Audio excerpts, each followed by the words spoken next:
اپنے غموں اور پریشانیوں کو دل میں چھپا کر رکھیں۔ اگر انہیں چہرے پر لاؤ گے تو کمزور ہو جاؤ گے۔ یعنی مشکلات زندگی کا حصہ ہیں، لیکن ان کو دوسروں پر ظاہر کرنے سے وہ کم نہیں ہوتیں، بلکہ بعض اوقات تو لوگ ان سے فائدہ اٹھاتے ہیں یا آپ کو مزید کمزور سمجھنے لگتے ہیں۔ اللہ تبارک و تعالی ہمیں صبر کی تلقین عطا فرماتا ہے، کیونکہ صبر کرنے والوں کو اللہ کی خاص مدد حاصل ہوتی ہے۔ یاد رکھیں، جو مشکلات کو حوصلے اور ہمت کے ساتھ سہتا ہے وہی کامیابی کے قریب ہوتا ہے۔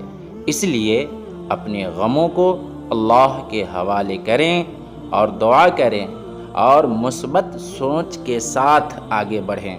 انشاءاللہ کامیاب ہوتے ہوئے نظر آئیں گے۔ ہمارا channel new Islamic network subscribe کریں اور ثواب کی نیت سے شیئر بھی کریں۔ شکریہ۔